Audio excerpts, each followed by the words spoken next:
1, 2, 3, 4, 5, 6, 7.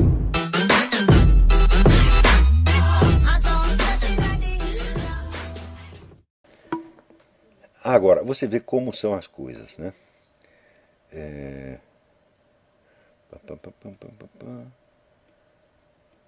Esta semana, o Estadão noticiou que o general Barbosa Machado, como é que chama? Barbosa Machado? Eita, agora. Ou Machado Barbosa, não sei. É o comandante da região sudeste. Fez lá uma conferência na TFP e disse que ele falou mal do movimento dos reservistas, aqueles que assinaram aquele manifesto. É tudo mentira, gente. Ele não falou nada disso. A coisa não é. Foi totalmente distorcida para criar intriga entre os oficiais da ativa e da reserva. Eu estou dizendo para você que mídia não tem nada a ver com informação, gente. Eu estou dizendo para você. Alerte as pessoas. Não leiam o Estado, não comprem o Estado. Não, você pode até ler na internet, mas não compre, não dê dinheiro para essa gente. Não assine a Folha de São Paulo. Então,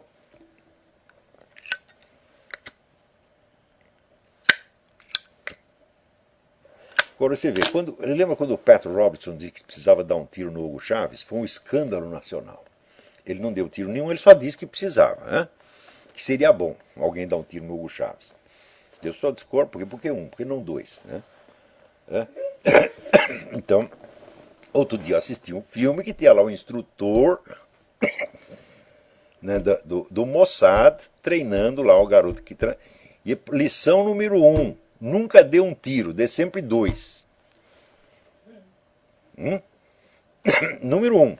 Então, daí acontece que essa semana tem um sujeito que fez ameaça de morte ao Joe Arpaio, um obamista fanático, né? Declaradamente obamista fanático, fez ameaça de morte ao Joe Arpaio, foi identificado, foi investigado, foi preso, foi condenado pela justiça. A mídia inteira não deu uma linha. Vocês estão entendendo o que eu estou dizendo?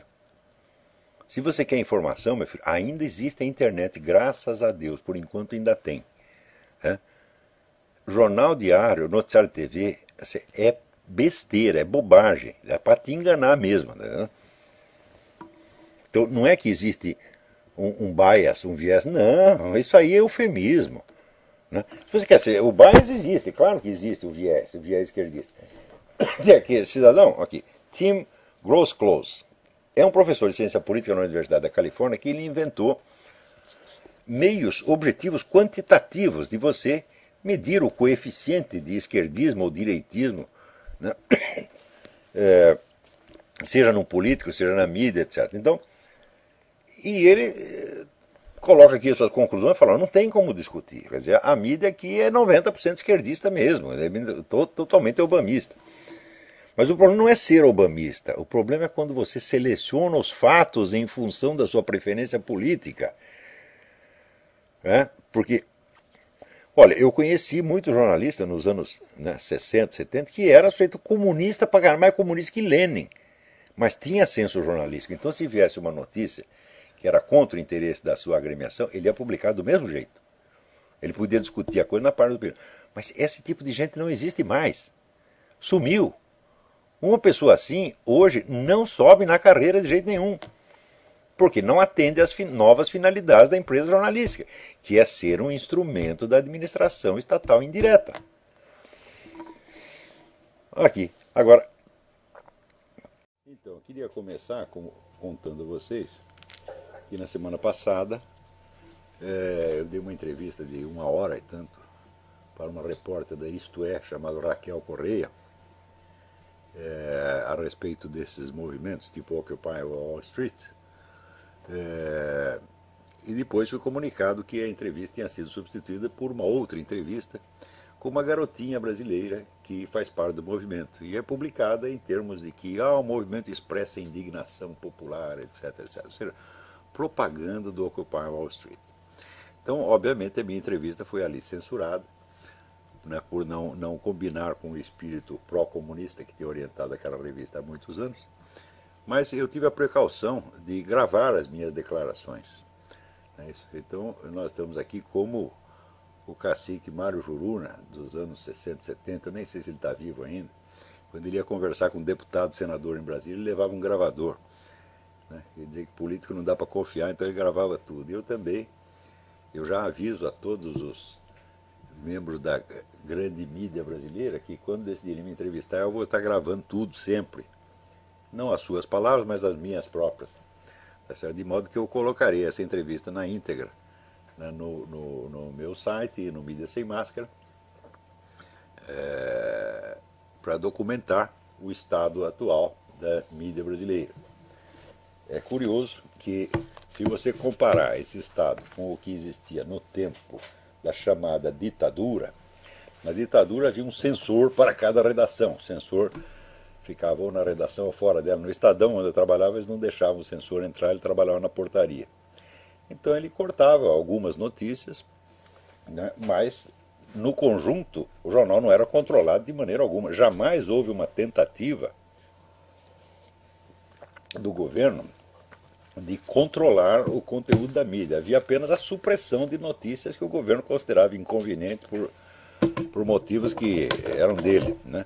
Geralmente alegando que eram notícias que podiam atrapalhar as investigações sobre terrorismo. Mas às vezes não era isso não, era para proteger político corrupto, alguma coisa assim. Mas as notícias que eram suprimidas acabavam sempre sendo publicadas alguns dias depois, ou em outra versão, a gente mudava a redação, tá certo? E sempre que se suprimia uma notícia, por exemplo, no Estadão, se colocava ali no lugar alguma coisa, ou um poema de Camões ou uma receita de bolo, de maneira que o público ficava sabendo que tinha uma notícia faltante. Além do mais, havia a imensa imprensa nanica, da qual vou falar daqui a pouco. Então, isso é que, embora existisse censura, não existia um controle da mídia. E hoje em dia existe o controle total da mídia, gente. Você não tem um jornal brasileiro que subscreva um programa conservador cristão. Por exemplo, me mostre um jornal que seja, por exemplo, anti-abortista, tá certo? Ou que seja, sei lá, contra casamento gay, ou que seja flagrantemente contra a liberação da maconha. Ou um jornal que tenha contado a história do Foro de São Paulo, quando ele foi se constituindo e crescendo debaixo de um muro de proteção. Em suma, esse pessoal da esquerda tem um controle total da mídia. É um regime totalitário que impera na mídia, não passa nada mesmo. De vez em quando passa um artiguinho meu, quando outro dia passou na Folha. Tá certo? E mesmo aqueles órgãos que são tidos como os mais direitistas, como a Veja, por exemplo, a Veja subscreve todo o programa do marxismo cultural, defende tudo aquilo. Então, o que se chama de direita hoje é apenas aquilo que não é suficientemente esquerdista pelos padrões do vermelho.org, do PCdoB. Quer dizer, se você está um pouquinho à direita do PCdoB, você já é extrema-direita, fascista, reacionário, etc. Então, chegamos a uma situação de controle totalitário da mídia. Isso já está acontecendo no Brasil faz muitos anos, né? Agora, outro dia me chamaram a atenção para um artigo que saiu aqui de um tal de senhor Nemércio Nogueira, né? É a Democracia, Estúpidos, diz ele, né? Publicado no site do Instituto Vladimir Herzog, né? Ele diz: é alarmante o resultado da pesquisa da chilena Latinobarômetro que a Folha de São Paulo publicou no dia 29 de outubro.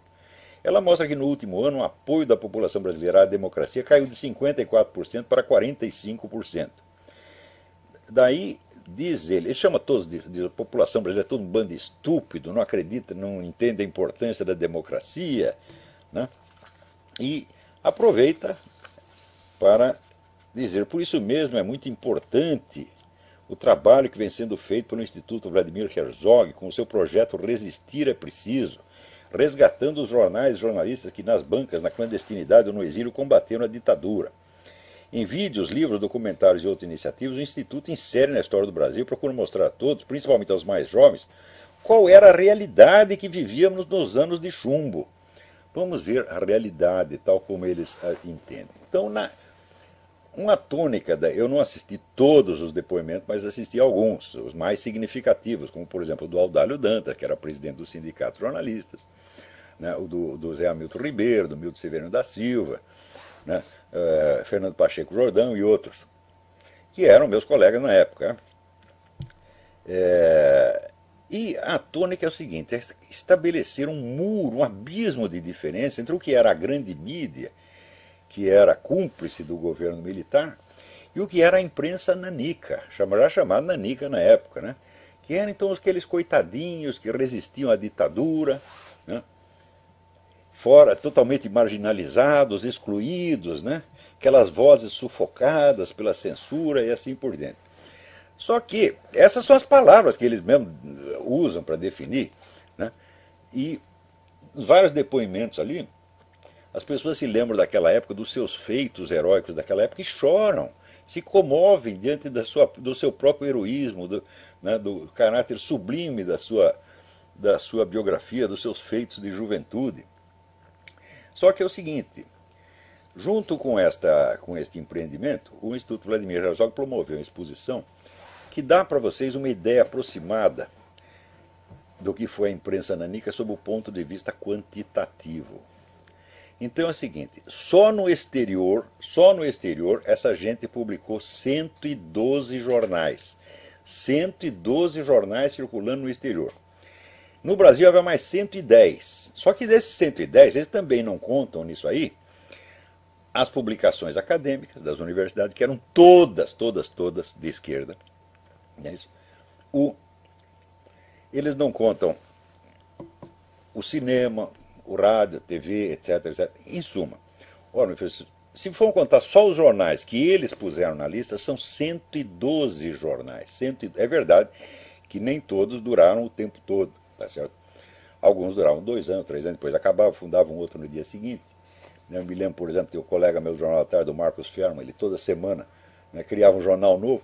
Mas olha, 222 jornais e revistas são um império de mídia, como jamais houve no Brasil. É uma coisa monstruosa. Eu estou falando, sem contar as outras publicações, por exemplo, revistas acadêmicas, né? Se for contar a revista acadêmica, o negócio vai para 600, 700, tá certo? Então, que negócio de nanico é esse, porra?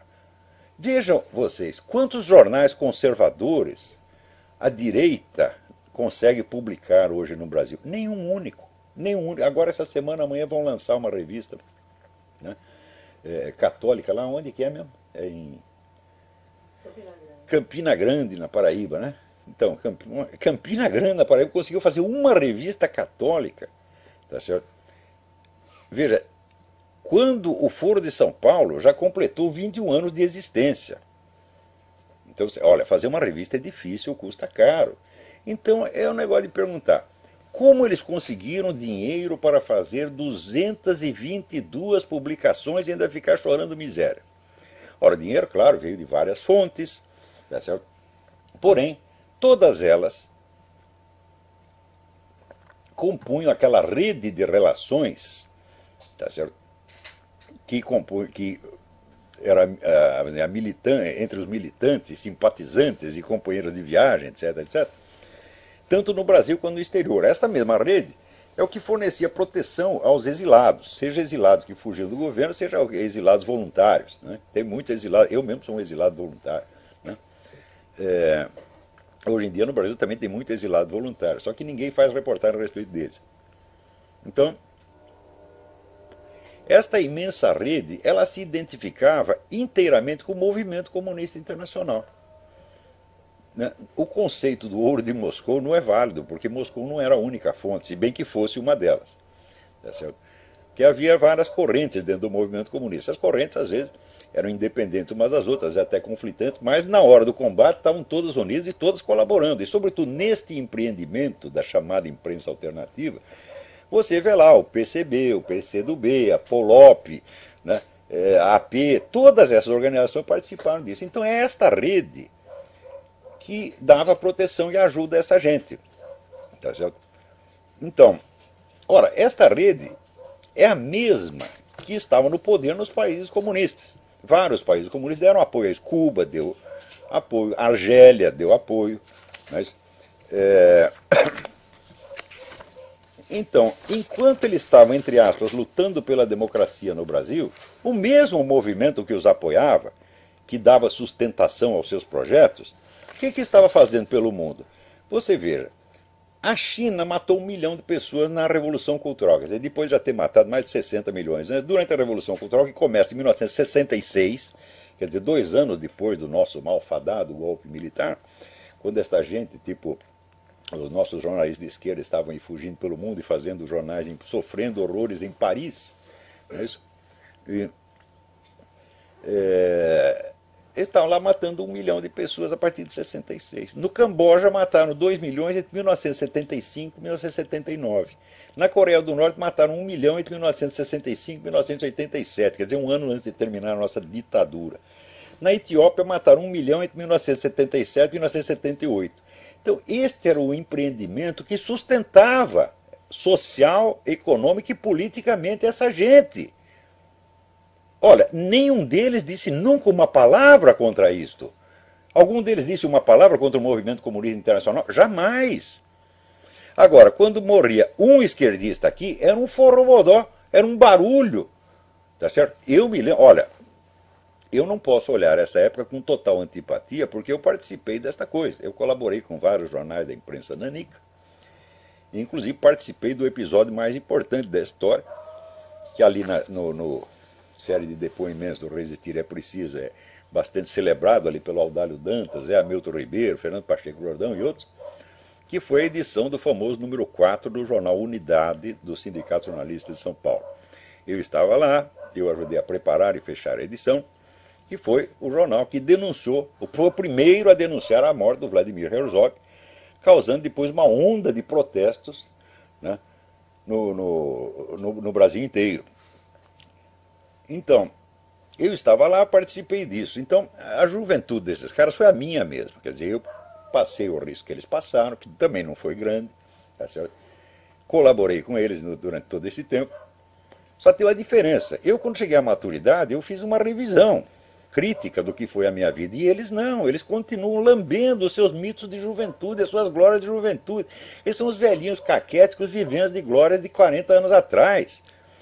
Quer dizer, é uma coisa absolutamente nojenta. E, inclusive, o mais curioso é o seguinte, é que toda a tradição marxista ela insiste que os acontecimentos históricos têm que ser narrados, em primeiro lugar, pela sua base econômico-social.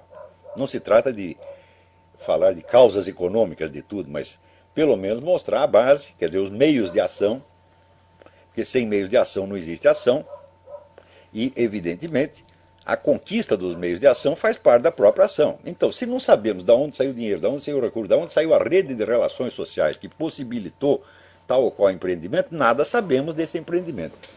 E o curioso é que justamente essas pessoas, esses 60 e tantos entrevistados, que são todas pessoas, uns são marxistas, ex-professor, como Zé Luiz de Arroio, né, do Quartim de Moraes e outros são, pelo menos, profundamente influenciados pelo pensamento marxista. Eles omitem completamente a questão da base econômico-social e falam só do aspecto sentimental e heróico dos seus empreendimentos. Por que fazem isso? Porque se você for ver a base econômico-social, você entende que era o movimento comunista internacional, com todo o seu poder, com toda a sua truculência, com toda a sua desonestidade, que os estava sustentando, meu Deus do céu.